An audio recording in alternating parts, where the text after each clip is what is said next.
Sa bawat tahanan, dito unang natutunan ang respeto at pagkapantay-pantay.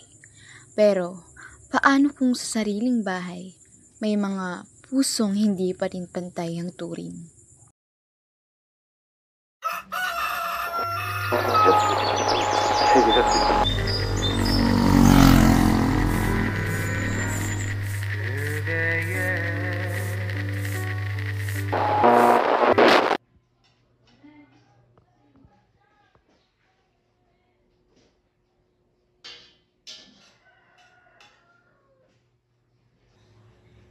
Ate, pakiluto na ang tanghalian, tapos planchahin mo na rin yung polo ni Kuya.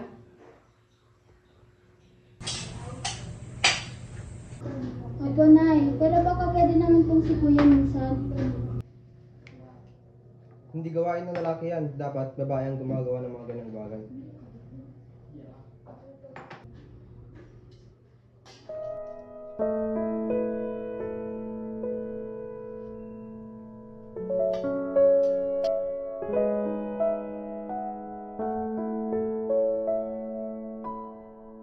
May mga gawaing tinatawag na pambabae at may mga damdaming tinatawag na mali.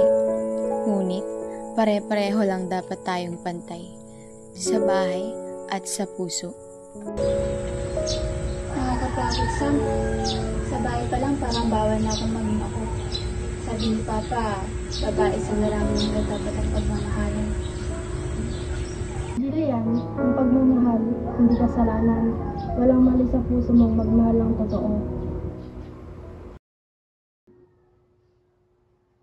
Tay, mas nakakahiya kung sarili nating anak ang hindi natin kayang tanggapin. Mas masakit yon kaysa sa sabi-sabi ng iba.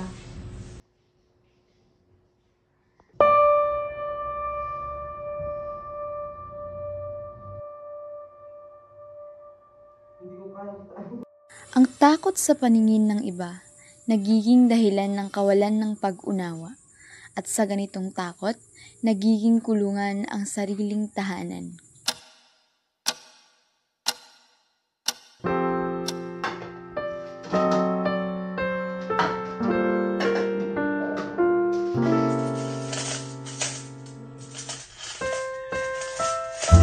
Pa, kung pwede naman akong magluto, pwede rin naman si ate magmahal ng gusto niya. Pareho lang naman kaming tao, pareho lang marunong magmahal.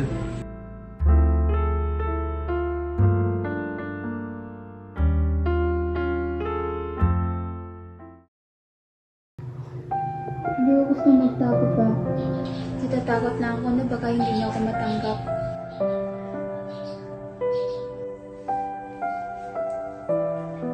Tay, panahon na para baguhin natin ang nakasanayan. Ang pamilya hindi binubuo ng kasarian, kundi ang pagtanggap.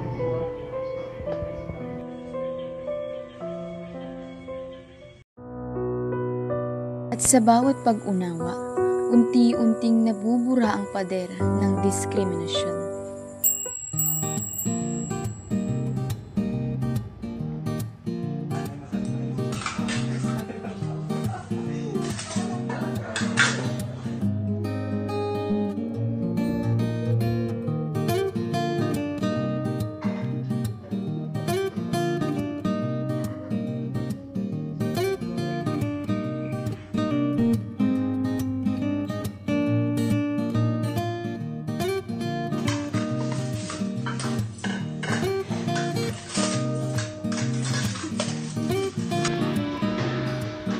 Ang gaan ng bahay kapag lahat tumutulong. Walang pinipiling kasarian. Oo nga, pantay na sa gawain bahay, pantay pa sa pagmamahal. Sa tahanang marunong tumanggap, nagiging makulay ang bawat araw. Parang bahaghari pagkatapos ng ulan.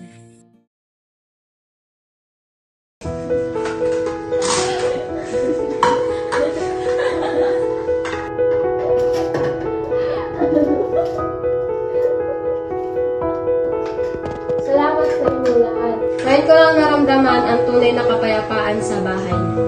Pantay sa gawaing bahay at pantay sa pagmamahal. At pantay sa respeto. Anak, salamat sa katapangan mo at tanggap ka namin. At ay pinagmamalaki kita.